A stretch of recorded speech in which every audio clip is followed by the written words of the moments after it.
Hello everyone, welcome to Rankers Foundation. हम लोग कल 11 क्लास की जर्नी में कैलकुलस में एंटर कर गए थे और कैलकुलस में हमने जो चैप्टर स्टार्ट करा था उसका नाम था डिफरेंशिएशन। जो कैलकुलस का ब्रांच है, कैलकुलस में जो मैथमेटिक्स हम पढ़ने वाले हैं वो मैथमेटिक्स पे हमारा पूरा फिजिक्स टिका हुआ होगा। ये और भी बहुत जगह आ जाएंगी।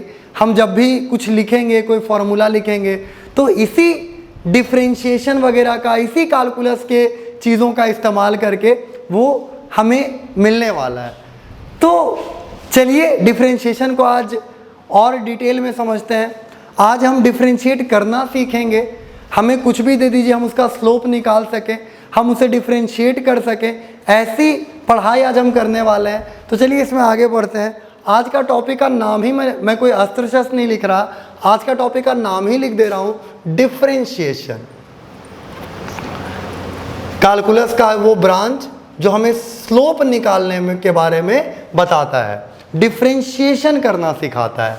और डिफरेंशिएशन वर्ड का मतलब होता है स्लोप निकालना, चीज़ों का जो स्लोप है वो फाइंड करना, स्लोप के बारे में जानना। और स्लोप हमें कब काम आने वाला है, क्या हमें स्लोप का कोई यूज़ मिलने वाला है? तो स्लोप ऐसी चीज़ है कि जहाँ भी फॉर्मूले में डिवाइड आया, जहाँ भी फॉर्मूला में कुछ डिवाइड हो गया, समझिए वहाँ स्लोप आ गया। आपने कोई फॉर्मूला पढ़ा, वहाँ पे पता चला कि अरे ये तो डिवाइड होने वाला है, तो वहाँ पे समझिए कि स्लोप मिलने वाला है, स्लोप आ जाएगा बिल्कुल। तो स्लोप की जब हम बातें करेंगे, जब हम फॉर्मूला में डिवीजन देख लेंगे, तो हमें ज़रूरत पड़ेगा एक प्रोसेस का जिसे कहते हैं डिफरेंशिएशन। हमने कल इसका डेफिनेशन देखा था, हमने कल फर्स्ट प्रिंसिपल देखा था कि इसके कुछ टर्म्स आते हैं। और आप मुझसे कभी पूछेंगे कि, हालांकि आप पूछेंगे ही नहीं क्योंकि आपको ही पता होगा कि वो ज़्यादा कॉम्प्लेक्स हो जाता होगा तभी छोड़ा जा रहा है, पर आप अगर कभी पूछेंगे, आपका इंटरेस्ट आ जाएगा, तो मैं आपको बोलूँगा कि वो यहाँ से आया जो हमने कल लिखा था कि limit h tends to 0, limit h tends to 0 मतलब h एक ऐसा नंबर है जो 0 के लगभग बराबर है, मतलब बहुत 0 के आसपास, बहुत छोटा, बहुत बहुत छोटा। h है smallest positive number, smallest positive number, जो इंसान को सबसे छोटा नंबर मिल सकता है। जाहिर सी बात है उसे हम बोल के नहीं जान सकते, हम उसे बोल नहीं सकते, हम उसे लिख नहीं सकते, क्योंकि जितना हम लिखेंगे उतना और लिखने के लिए बच जाएगा।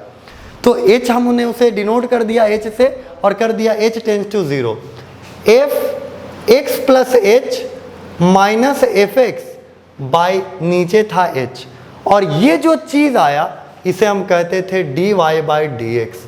ये dy क्या है? ये चेंज इन y है, dy चेंज इन y है, पर ये बहुत छोटा, बहुत बहुत छोटा, बहुत बहुत बहुत छोटा, मरते दम तक बहुत और प्राण निकलते वक्त छोटा, उतना छोटा चेंज है ये x का। मतलब अगर मैं कोई पॉइंट ले रहा हूँ तो जस्ट उसके बगल वाला पॉइंट का बात कर रहा हूँ, तो उसके बीच सोचिए कितना अंतर रहा होगा, उसके बीच कितना x बदल गया होगा, उसके बीच कितना y बदल गया होगा। उस बदलाव की जो हम बात कर रहे हैं वही dy है और वही dx है। तो ये सारी बातें हमने कल देखी थी। आप अगर कोई सवाल पूछेंगे कि आया कहाँ से भाई, कुछ कुछ हम लोग देख भी लेंगे, पर आप अगर सवाल पूछेंगे भाई आया कहाँ से, तो हम बोलेंगे देखिए यहाँ से आया, यहाँ से उसकी बात हुई। तो ये सारी चीज़ें हैं। तो आज चलिए हम डिफरेंशिएशन के फॉर्मूलाज में एंटर करते हैं। सारे फॉर्मूला यहीं से आ रहे हैं, सारे फॉर्मूला लाएंगे हम यहीं से, पर चलिए डिफरेंशिएशन के फॉर्मूला में एंटर करते हैं और डिफरेंशिएशन को हम थोड़ी बारीकी से देखते हैं। तो सबसे पहला फॉर्मूला हमें जो डिफरेंशिएशन में मिलने वाला है वो ये है कि डिफरेंशिएशन यानी d by D X of some constant is equal to 0। किसी भी कांस्टेंट को आप अगर डिफरेंशिएट करते हैं, किसी भी कांस्टेंट का अगर आप स्लोप निकालते हैं, तो आपको हमेशा कितना मिलने वाला है? 0 के बराबर। और क्यों ना मिले, इसे तो हम डायग्राम से भी समझ सकते हैं। सोचिए हम किसी कांस्टेंट का ग्राफ बनाएं, ग्राफ से हम ज़्यादातर चीज़ों को समझेंगे, और जब हम अस्त्र शस्त्र पूरी तरह जुटा चुके होंगे तो थोड़ा अपने आप को 11 में एंट्री से पहले, 11 के कोर चैप्टर्स में घुसने से पहले अपने आप को तैयार करेंगे, और वो हम ग्राफ पढ़ के करेंगे। तो वो 1-2 दिन की बातें होंगी। तो कांस्टेंट का अगर हम ग्राफ बनाएं, जो कि हम बचपन से जानते हैं, तो ये कुछ ऐसा बनेगा। जैसे कांस्टेंट का मतलब y बराबर 2, तो ऐसा बनेगा। y बराबर 5 ऐसा बनेगा। y बराबर -1/2 ऐसा बनेगा। तो कांस्टेंट का ग्राफ तो ऐसा ही बनेगा। सोचिए मैं इसका स्लोप निकाल रहा हूँ, मैं इसका tan थीटा निकाल रहा हूँ, तो पहले थीटा निकाल लेता हूँ। ये तो 0 है। सोचिए ये एक्स एक्सिस के साथ कितना एंगल बना रहा है? 0 डिग्री, क्योंकि ये एक्स एक्सिस के पैरेलल जा रहा है। पैरेलल जब भी होता है तो 0 डिग्री एंगल बनता है। तो ये 0 डिग्री एंगल बना रहा है, और 0 डिग्री एंगल मतलब स्लोप कितना? 0। तो डिफरेंशिएशन 0, क्योंकि डिफरेंशिएशन देता हमें क्या है? डिफरेंशिएशन हमें स्लोप देता है, तो स्लोप इसका 0 हो गया। यानी कि किसी भी कांस्टेंट को, ध्यान रखिएगा, किसी भी कांस्टेंट को, किसी भी अकेले कांस्टेंट को अगर हम कभी डिफरेंशिएट करेंगे तो हमें कितना मिलेगा? 0। और हमने ये भी जान लिया कि वो कैसे मिलेगा। हमने ग्राफिकली जाना। ग्राफिकली चीज़ों को जानना एक बेहतर तरीका होता है चीज़ों को समझने का। तो हमने ग्राफिकली देखा और हम ले आए इस तरह से अपना पहला फॉर्मूला, कि कभी 3 को डिफरेंशिएट करना पड़ा, कभी 2 को डिफरेंशिएट करना पड़ा, कभी 9 को डिफरेंशिएट करना पड़ा। तो हम बता सकते हैं, हम इस फॉर्मूले का इस्तेमाल करके कह सकते हैं कि उसका डिफरेंशिएशन कितना आएगा? 0। दूसरा फॉर्मूला, दूसरे फॉर्मूले की अगर हम बढ़े तो दूसरा फॉर्मूला जो है, हमने जो अपने मैथमेटिक्स है पुरानी बचपन की, वो अलजेब्रा से शुरू करी थी। तो हम अलजेब्रा में आ जाते हैं। dx का पावर n, x पे कोई पावर, x का स्क्वायर, x क्यूब, x का पावर 5/2, रूट x का मतलब x का पावर हाफ। तो dx का पावर n कोई इंटीजर जरूरी नहीं है, n कुछ भी हो सकता है, कोई भी नंबर हो सकता है। तो dx का पावर n को अगर x के रेस्पेक्ट में हम डिफरेंशिएट करें, x का पावर n को अगर हम x के रेस्पेक्ट में डिफरेंशिएट करें तो हमें मिलेगा n x का पावर n-1, n x का पावर n-1। अब पूछिएगा कैसे मिल गया, कैसे आ गया? तो यहाँ से मिल गया, यहाँ से आया ये चीज़। पर हम इसके बारे में बहुत डिटेल में नहीं जानेंगे, हम बस इस फॉर्मूले को पढ़ेंगे और इसका इस्तेमाल करना जानेंगे कि हमें कभी x का पावर n मिलेगा, उसको डिफरेंशिएट करना रहेगा तो हम इतना लिख देंगे, बस हमें अभी इससे मतलब है। इतनी ही बातों से हमारा वास्ता है, इससे ज़्यादा हमें मतलब नहीं है। चलिए इस फॉर्मूले को, तीसरे फॉर्मूला लाने से पहले हम ये करते हैं कि पहले इस पर कुछ सवाल कर लेते हैं ताकि हम समझ जाएं। तो मान लीजिए मैं आपको क्वेश्चन देता हूँ, x square, x cube, x का पावर 5, रूट एक्स का पावर 5/2, 1/x का पावर 3, एक्स का पावर 1/x का पावर 2/3, ऐसे मान लीजिए मैं आपको क्वेश्चन देता हूँ। और चलिए हम इसे बारी बारी से डिफरेंशिएट करते हैं। तो वीडियो को थोड़ा देर पॉज करके पहले आप खुद से बना लें। अगर आप डिफरेंशिएशन की गलियों में नए हैं तो थोड़ा सा आप इसे पहले खुद से बना लें, फिर आप देखें हम इसे सॉल्व करेंगे। तो चलिए इसे सॉल्व करते हैं। देखिए एक्स स्क्वायर को अगर मैं डिफरेंशिएट करूँ तो मैं लिखूँगा dx स्क्वायर, तो ये क्या होगा? n(x) का पावर n-1, यानी 2x का पावर 2-1, 2-1 कितना? 1, तो 2x, यानी x स्क्वायर को अगर हम डिफरेंशिएट करें तो हमें क्या मिलेगा? 2x मिलेगा। x स्क्वायर को अगर हम डिफरेंशिएट करें तो हमें क्या मिलेगा? 2x मिलेगा। जाहिर सी बात है, सीधी सी बात है। अगर x क्यूब को हम करें तो हमें कुछ चीज़ें मन में करनी आनी चाहिए। हमें डिफरेंशिएशन आज हम जब पढ़ चुके होंगे, आज या कल, मतलब 1-2 क्लास के बाद, ऐसा नहीं होना चाहिए कि हम डिफरेंशिएशन को लिख के कर रहे हैं। बड़े से बड़े डिफरेंशिएशन को हमें मन में करने आना चाहिए। इनफैक्ट आपको ऐसे अपने आप को बनाना है, ऐसे आपको पढ़ाई करनी है कि आप कोई फंक्शन देखें, आप कोई चीज़ देखें और आपके मन में डिफरेंशिएट पहले ही हो गया रहता हो। आपको ज़रूरत है कि नहीं है, इससे कोई मतलब नहीं है। आपके मन में वो चीज़ डिफरेंशिएट हो जानी चाहिए, ऐसे आपको पढ़ना है। तो चलिए एक्स स्क्वायर का हमने किया 2x, 3x क्यूब का करते हैं। तो सोचिए क्या होगा? 3 तो पहले आ जाएगा, 3x का पावर 3-1, तो 3x स्क्वायर। हम कोई गंदा आदत लिखने वाला डाल ही नहीं रहे, हमने स्टार्ट ही मन से करना करा है, क्योंकि ये चीज़ें मन में की जा सकती हैं। और जहाँ हम फंसेंगे, अभी थोड़ा मोड़ा कॉपी पे लिखेंगे पर बाद में वो भी नहीं करने वाले, हम हमेशा मन में ही बनाने वाले। सोचिए इसका डिफरेंशिएशन करें। एक्स क्यूब का आपको समझ में आया होगा, 3x स्क्वायर, कोई दिक्कत नहीं है। x का पावर 5, x का पावर 4, 5x का पावर 4। तो हम ये समझ पा रहे हैं कि डिफरेंशिएशन से 1 डिग्री घट जाता है और कांस्टेंट बाहर गुना हो जाता है। मान लीजिए इसकी बात करूं मैं, रूट एक्स की, तो इसे भी हम बना सकते हैं।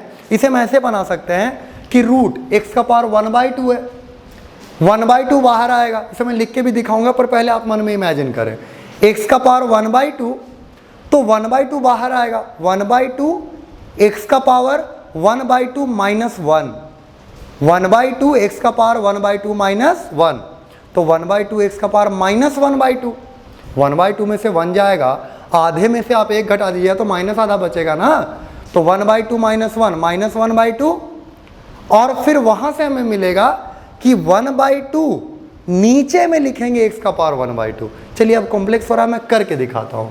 तो d/dx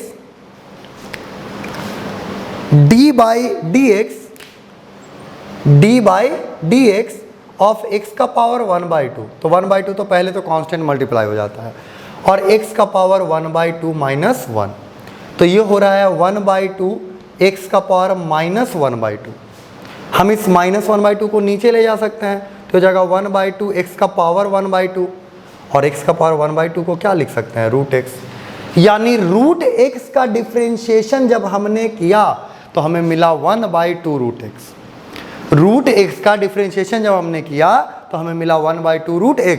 और रूट वगैरह ऐसी चीज़ें होती हैं जो आमतौर पे हमें काम आती रहती हैं, आमतौर पे हमें उसकी ज़रूरत पड़ती रहती है, तो आमतौर पे हमें रूट की ज़रूरत पड़ती रहती है, तो हम क्या करेंगे, इसे भी एक फार्मूला मान लेंगे। हालांकि ये कोई फार्मूला नहीं है, ये तो बस एक क्वेश्चन है, ये क्वेश्चन है जो हमने उस फार्मूले की मदद से सॉल्व करा, पर हम इसको भी एक फार्मूला मान लेंगे, हम इसको भी याद कर लेंगे, हम इसको भी पढ़ लेंगे, क्योंकि रूट हमें अक्सर मिलते रहता है। तो हमारा जो तीसरा फार्मूला होगा, हम जिस तीसरे फार्मूले की बात करेंगे उसे हम ऐसे लिखेंगे कि d/dx of root x, d/dx of root x होगा, d/dx ऑफ रूट x होगा 1/2 root x, d/dx of root x होगा 1/2 root x।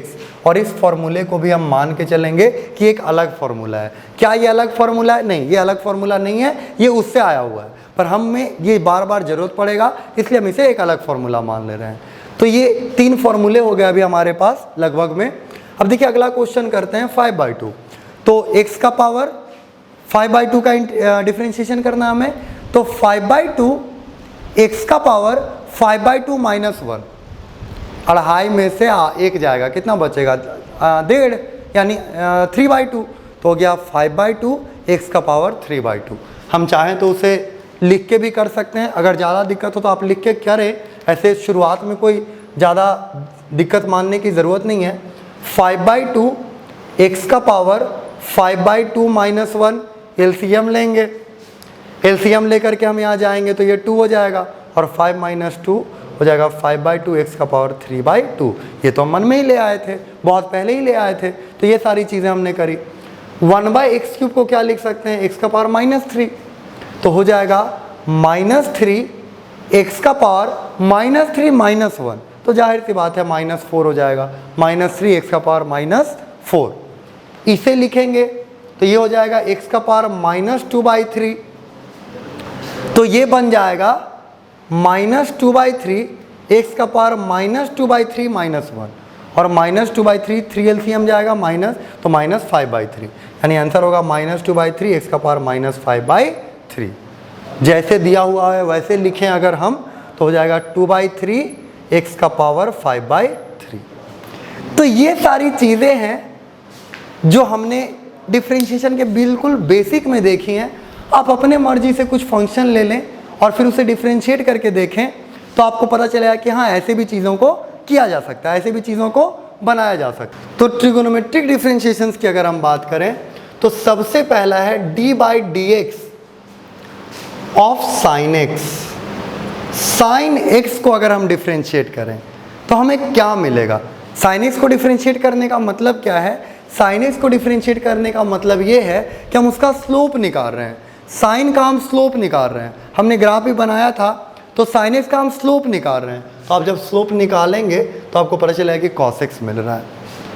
d/dx of sine x क्या होगा? cos x।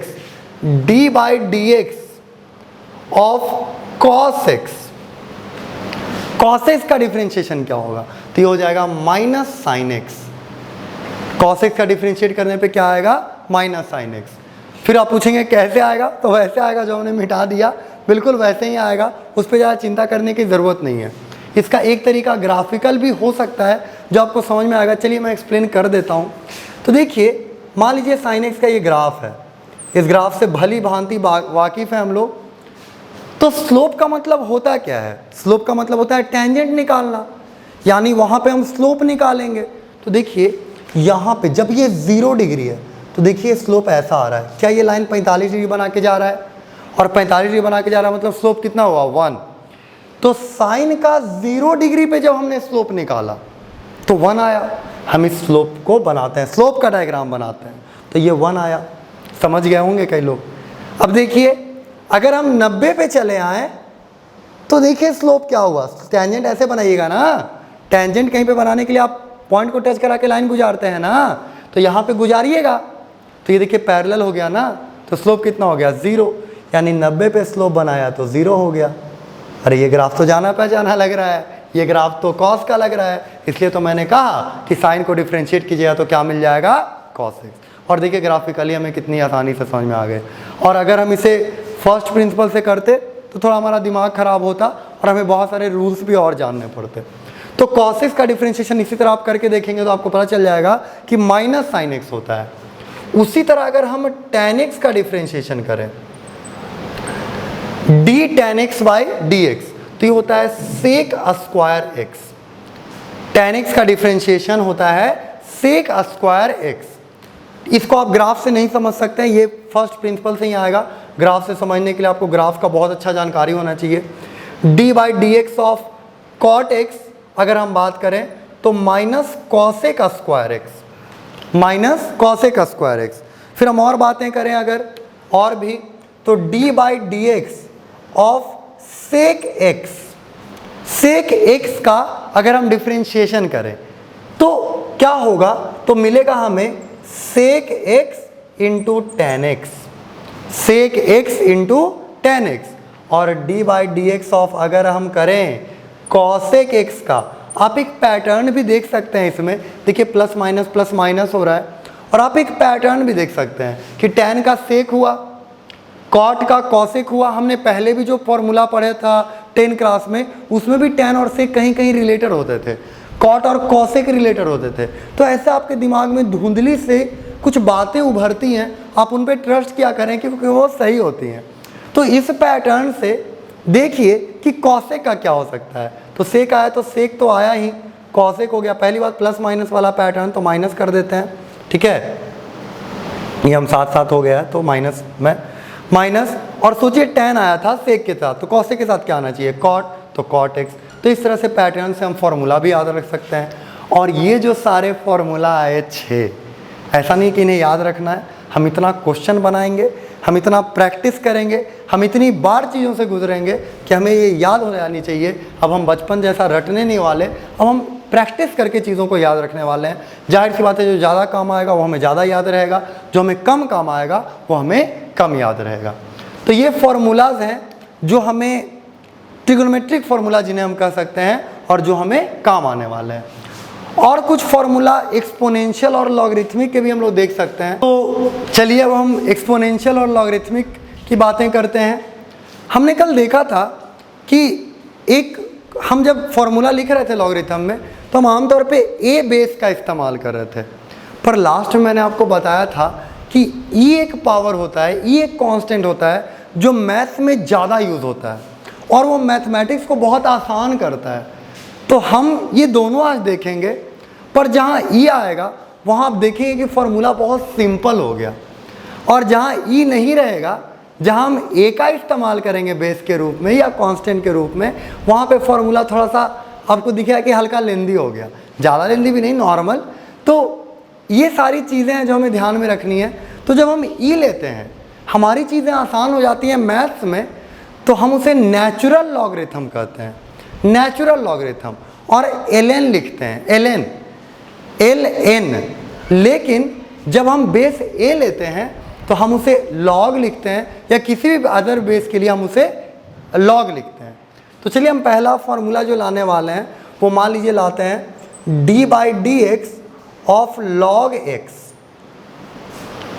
अब लॉग अगर हमने लिया है, हमने लॉग यहाँ लिख दिया है, तो हम बेस मान लीजिए ए ले रहे हैं, तो इसका जो आंसर होता है, इसका जो डिफ्रेंशिएट करने पे आता है, कैसे, ऐसे आता है, तो ये होगा 1/x log a का बेस e। देखिए e को मजबूरी में आना ही पड़ा ना, मैथमेटिक्स में e आ ही जाता है, तो ये e आ ही जाता है, तो 1/x log a to the base e।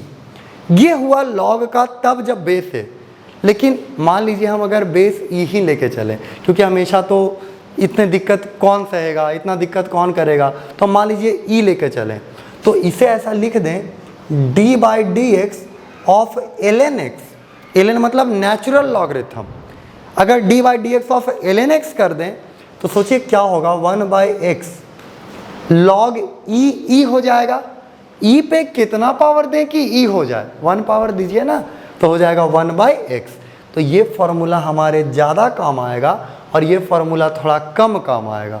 पर ध्यान रखना है कि पिता ये हैं, ये तो बेटे हैं, ये मतलब बड़े भैया हैं, और वैसे रिलेशन में बनाए तो ये बड़े भैया हैं और ये छोटे भाई हैं, इनसे ये आए हैं।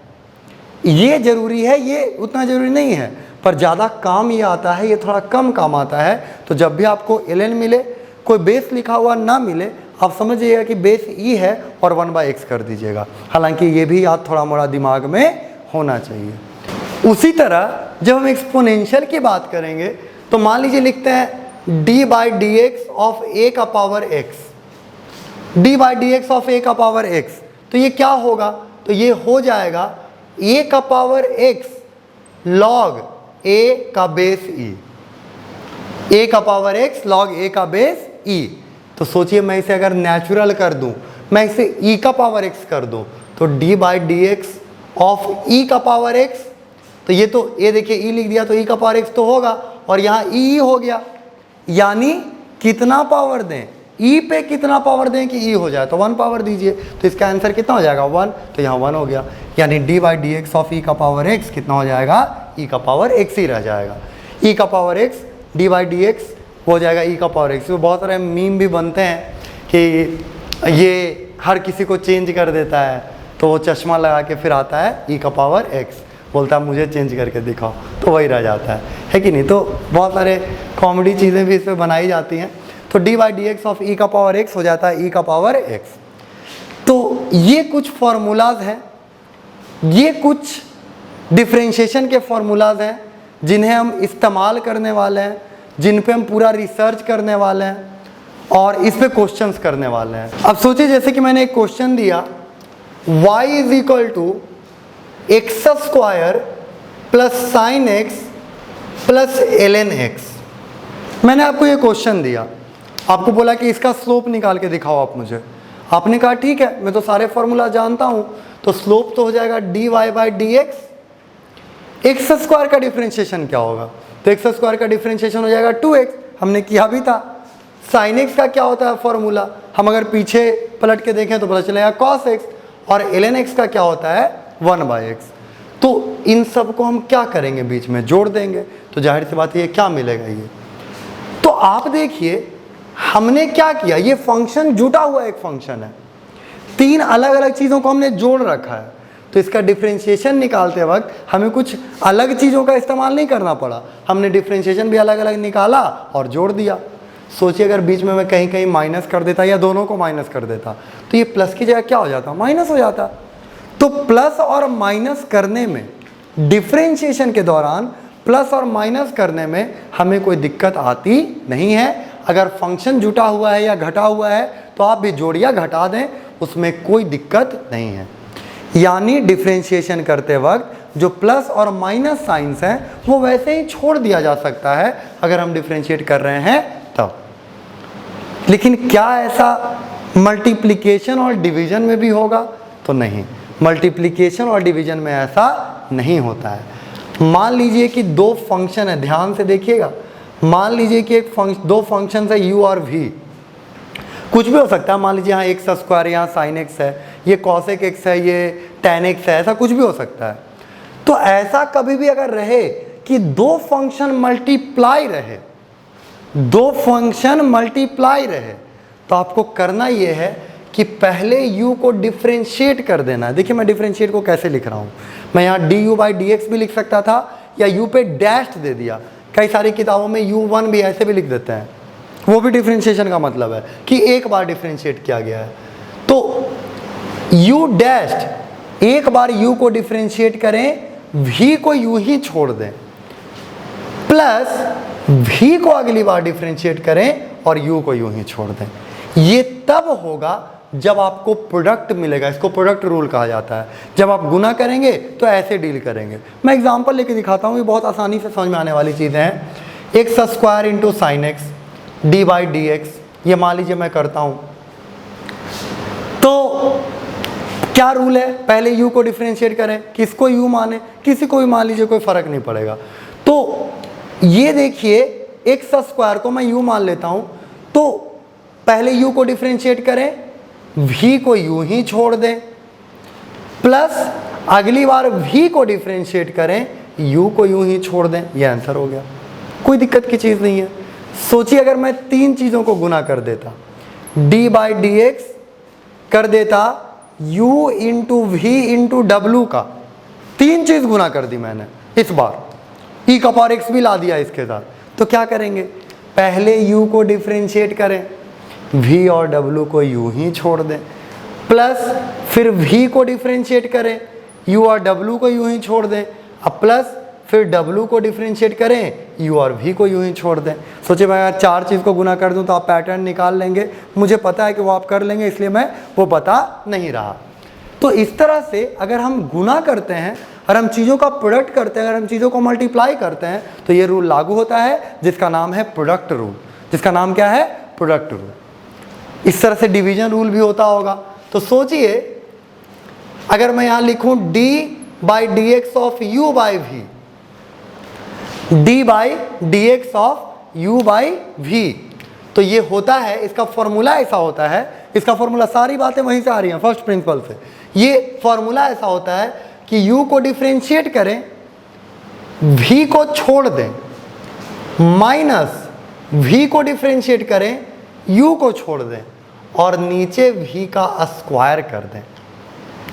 d/dx of u/v, quotient rule बोलते हैं इसको, डिवीजन रूल भी बोल सकते हैं।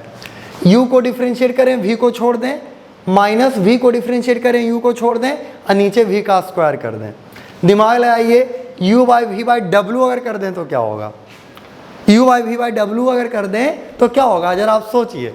तो सच्चाई तो ये है कि आप u/v/w करिए कैसे, डिवाइड तो हमेशा दो ही चीज़ों का होता है, डिवाइड कभी तीन चीज़ों को कर सकते हैं क्या, डिवाइड अगर करेंगे भी तीन चीज़ों को तो दो चीज़ ही हो जाएगा अंत में। तो इसीलिए इसमें कोई दो से ज़्यादा या तीन का या चार का कोई रूल नहीं होता है, वो सिर्फ मल्टीप्लिकेशन में होता है। डिवीजन में कोई रूल वैसा तीन का या चार का नहीं होता है। तो ये डिवीजन से रिलेटेड और मल्टीप्लिकेशन रिलेटेड, एडिशन और सब्ट्रैक्शन भी हमने इसमें देखा, ये सारी बातें हैं। एक बात और ध्यान में रखनी है कि जैसे एक्स स्क्वायर का हमने डिफ्रेंशिएट करा, एक्स स्क्वायर को, तो हमें मिला 2x।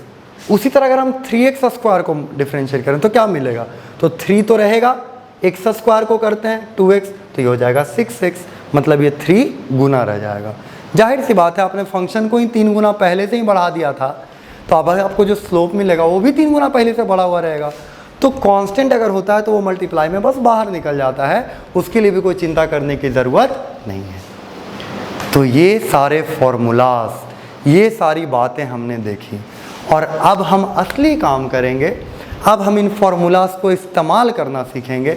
अब इन फॉर्मूलाज को देखेंगे कि कैसे हम इसका इस्तेमाल कर सकते हैं और इनमें क्या क्या बदलाव कर सकते हैं कि हमारा काम आसान हो जाए और सारी तरह की चीज़ों के लिए लागू हो जाए। तो चलिए बढ़ते हैं अब उस ओर। अभी फ़िलहाल में आप वीडियो को थोड़ा देर के लिए रोक के, रिवाइंड करके या कुछ भी करके सारे फार्मूलाज को एक जगह लिख दें, क्योंकि मेरे पास यहाँ पे जगह कम है, मैं फार्मूला का सीधा इस्तेमाल करूँगा, आप वो कॉपी देखें।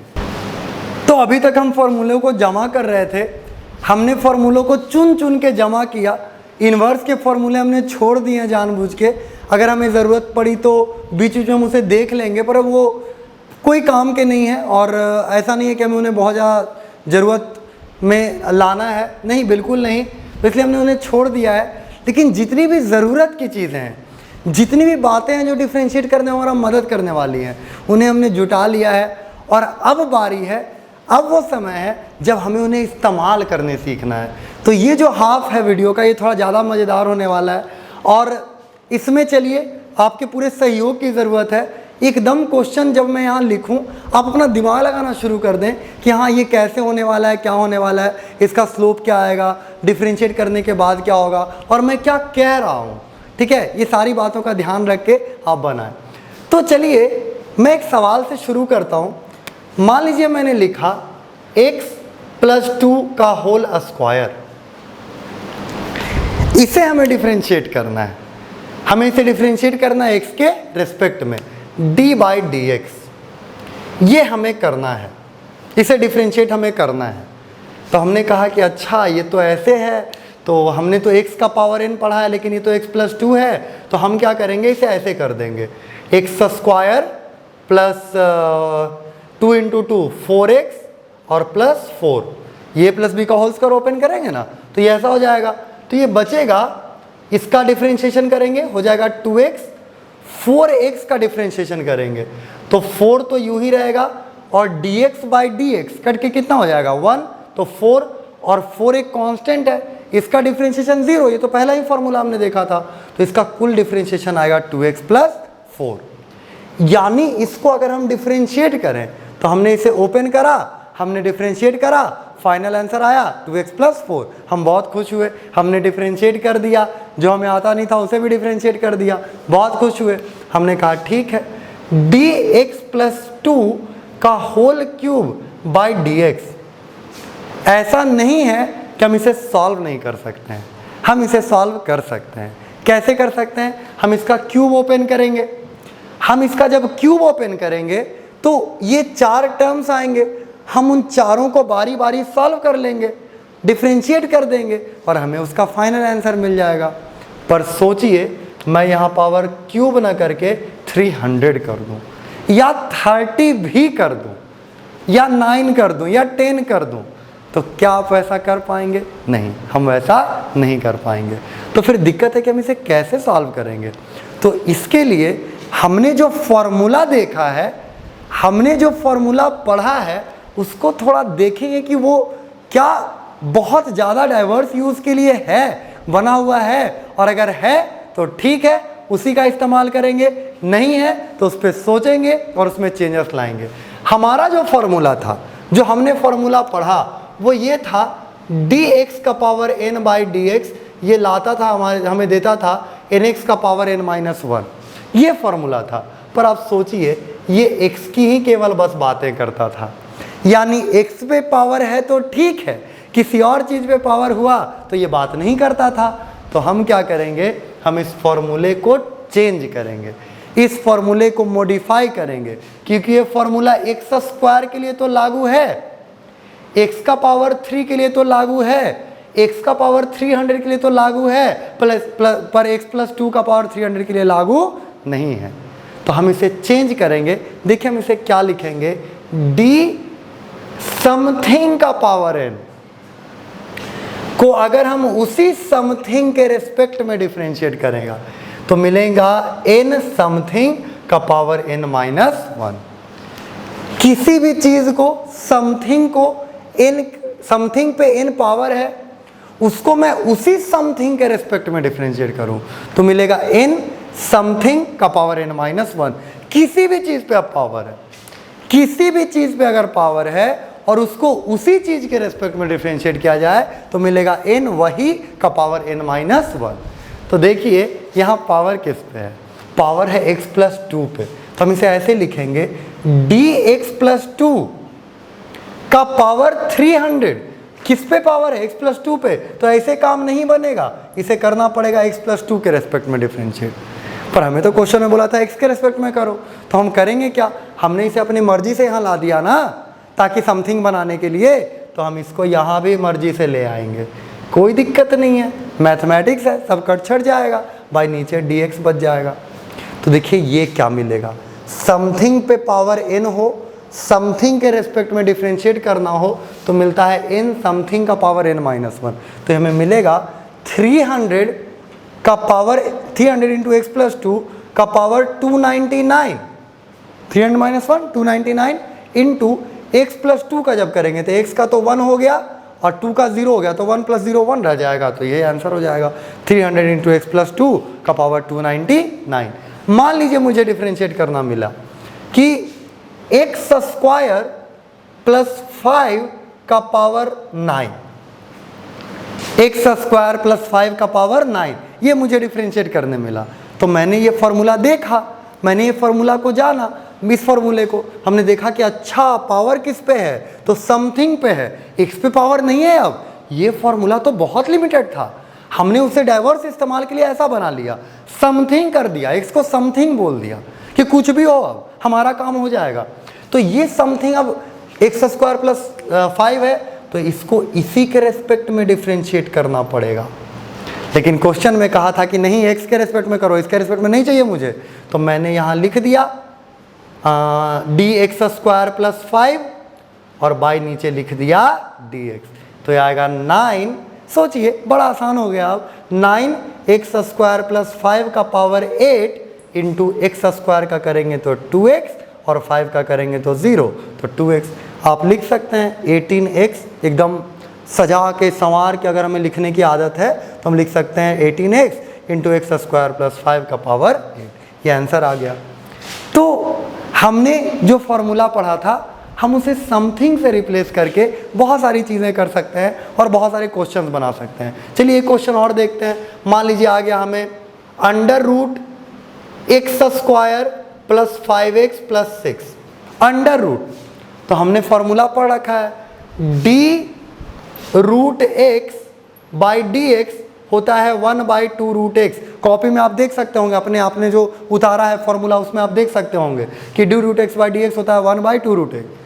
पर क्या ये फॉर्मूला सारे के लिए लागू है? नहीं, तो हम इसे ऐसा बना लेंगे d under root of something को उसी समथिंग के रिस्पेक्ट में डिफ्रेंशिएट करें, d under root of something को हम उसी समथिंग के रिस्पेक्ट में डिफ्रेंशिएट करें तो मिलेगा 1/2 under root something, 1/2 under root something.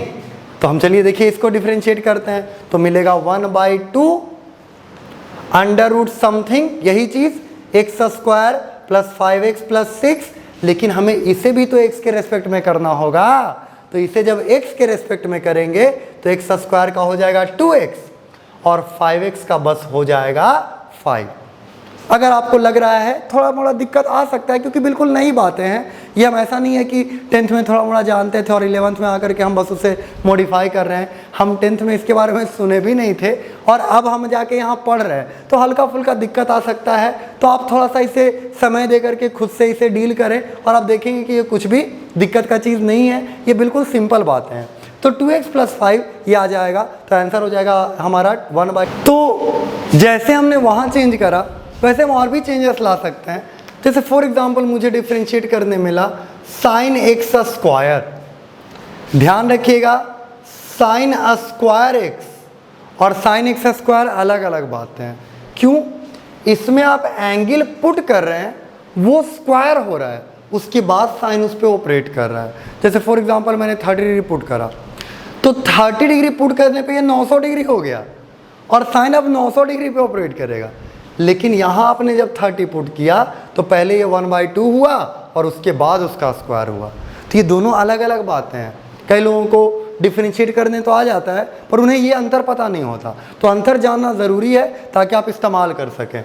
तो मान लीजिए हम दोनों को डिफ्रेंशिएट कर लेंगे, पर अभी हम फिलहाल इसे मिटा देते हैं क्योंकि हमने पढ़ रखा है, उसे पढ़ना है। साइन एक्स स्क्वायर को डिफ्रेंशिएट करना है। हमने जो फॉर्मूला देखा था D sine x by D x, ये होता था cos x। क्या इससे ये हो जाएगा? नहीं, ये फॉर्मूला बहुत लिमिटेड है, ये सिर्फ x के लिए लागू है, जबकि हमें तो अभी एक्स स्क्वायर मिल गया। तो सोचिए हम क्या करेंगे। समझदार लोग क्या होते हैं कि पहले ही पता चल जाता उन्हें। तो साइन जिस पे ऑपरेट करे, साइन अगर समथिंग पे ऑपरेट करे और हम उसी समथिंग के रिस्पेक्ट में डिफ्रेंशिएट करें तो हमें मिलेगा cos ऑफ समथिंग।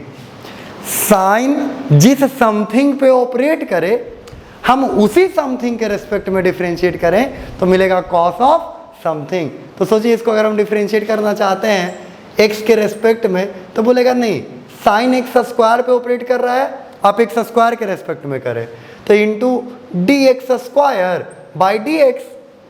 अब ये हो क्या जाएगा, ये हो जाएगा कॉस एक्स स्क्वायर और डी एक्स स्क्वायर का 2x। ये आंसर हो गया, सिंपल। और हमने इस फॉर्मूले को अपने हिसाब से भी अरेंज कर लिया। मान लीजिए मुझे मिलेगा sine root x, sine root x, और साइन रूट एक्स को डिफरेंशिएट करना है, तो हम इसे ऐसे लिखेंगे, डी ऑफ क्या लिखें, एक्स की रूट एक्स। तो साइन जिस पे ऑपरेट करे उसी समथिंग को नीचे लिखें, उसी समथिंग के रेस्पेक्ट में करें, तो ये हो गया डी रूट एक्स और d root x by D x. ये हो जाएगा कॉस, सॉरी साइन जिस पे ऑपरेट करे कॉस हो जाता है, cos root x into d root x का हो जाएगा 1/2 रूट एक्स। ये आंसर हो गया, बहुत आसान चीज़ है। मान लीजिए रहेगा sign of sine x.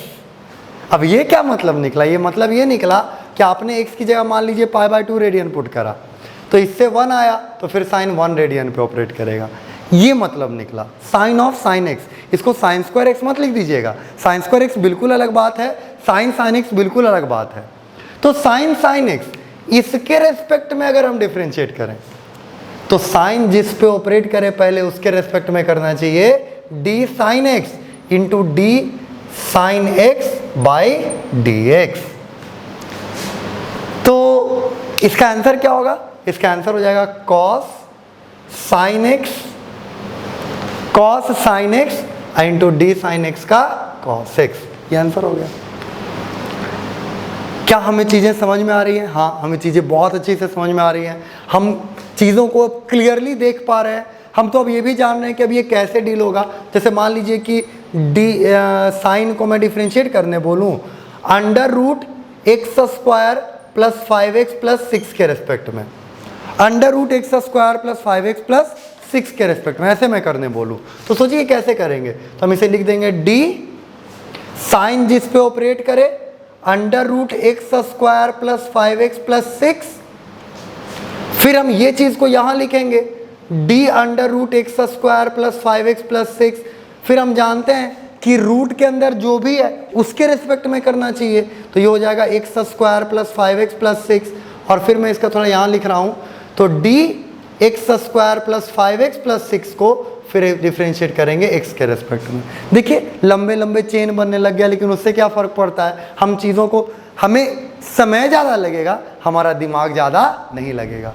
Quantity बढ़ गया है, क्वालिटी नहीं बढ़ा है। तो इसमें हम अगर बात करें तो ये हो जाएगा cos under root x square plus 5x plus 6। इसकी बात करें 1/2 under root x square plus 5x plus 6। और इसकी अगर बात करें तो हो जाएगा 2x प्लस 5। ये आंसर हो गया हमारा 2x प्लस 5। ये क्या हम ऐसी चीज़ों को कर पाएंगे? चलिए इसी क्वेश्चन को अब हम मन में करने की कोशिश करते हैं, या यहाँ से शुरुआत करते हैं, इसे मन में करते हैं।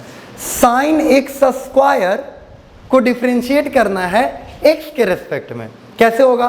तो D sine x square by D x, या मैं भी आपके साथ आ जाता हूँ, D sine x square by D x. तो डी एक्स से नहीं हो जाएगा, साइन एक्स स्क्वायर पे ऑपरेट कर रहा है, तो हमें एक्स स्क्वायर के रेस्पेक्ट में करना होगा। तो D sine x square by D x square. शुरुआत है, कदम लड़खड़ा सकते हैं, पर हमें पता है कि एक दिन अगर हम इन लड़खड़ाते कदमों के साथ अपना चलने को जारी रखें तो एक दिन दौड़ने लग जाएंगे। और हमें इसमें दौड़ना है, डिफ्रेंशिएशन में हमें दौड़ने उड़ने आना चाहिए, क्योंकि ऐसा कोई चैप्टर ही नहीं मिलेगा जहां हम डिफ्रेंशिएट नहीं कर रहे होंगे। हो सकता है सर्किल के कंसेप्ट जो हमने पढ़े का शायद किसी चैप्टर में काम ना है, हो सकता है पैराबोला हमने पढ़ा या और भी चीज़ें पढ़ी वो हमें किसी चैप्टर में काम ना है, पर डिफ्रेंशिएशन बिना इसके मदद के कोई चैप्टर कभी गुजरेगा ही नहीं। कुछ करें या ना करें, डिफ्रेंशिएट तो पक्का करेंगे, क्योंकि डिवाइड तो चैप्टर में आएगा ही आएगा ना, और डिवाइड जहाँ करेंगे वहाँ डिफ्रेंशिएट करेंगे। तो डिफ्रेंशिएशन एक ऐसा चीज़ है जिसमें हमें उड़ने आना चाहिए, चलने या दौड़ने से काम नहीं चलेगा, हमें उड़ने आना चाहिए। तो चलिए हम थोड़ा सा उड़ना सीखते हैं। साइन एक्स स्क्वायर को डिफ्रेंशिएट करते हैं एक्स के रेस्पेक्ट में, वो भी मन में, क्योंकि इतना समय नहीं है कि हम पेन पेपर लेकर के उसके लिखते रहेंगे, धीरे धीरे सोचते रहेंगे, मटक मटक के करते रहेंगे, ऐसा नहीं होगा। हम एकदम सीधे चीज़ों का आंसर लाएंगे। तो D sine x square by D x square, देखिए क्या होगा, cos x square sine x square का और एक्स स्क्वायर का 2x answer, cos x square into 2x। ये ऐसे आ गया, नहीं आ गया एक बार और कोशिश करेंगे, कोई दिक्कत नहीं है। साइन रूट एक्स किया तो नीचे रूट एक्स के रेस्पेक्ट में करेंगे, फिर d root x by D x, तो sine root x cos root x और d root x 1/2 root x, ये आंसर आ गया। Sine x d sine x, तो sine x cos sine x हो गया और साइन एक्स का कॉस एक्स हो गया। हमें फॉर्मूला अभी, क्योंकि हमने आज पहला दिन ही देखा है, हम पहले ही दिन उड़ने की बातें करने लगे हैं और फॉर्मूला हमने अभी अभी देखा है, तो शायद फॉर्मूला हमारे दिमाग में ना रहे, तो कुछ प्रैक्टिस वाले क्वेश्चन आज आपको असाइनमेंट के रूप में भेजे जाएंगे। असाइनमेंट को करना है, सारा क्वेश्चन दिया जाएगा, बहुत सारा क्वेश्चन दे दिया जाएगा जो आपको प्रैक्टिस करना है आज, और प्रैक्टिस करके जब हम अगले दिन आएंगे, वो आज ही प्रैक्टिस करना और जब हम अगले दिन मिलेंगे तो इस पर बहुत सारी उड़ान की बातें करेंगे, इस पे हम बिल्कुल अच्छे से एकदम पंख फैला के उड़ना सीखेंगे। तो चलिए आज के लिए बस इतना ही, बाकी बातें अगले दिन।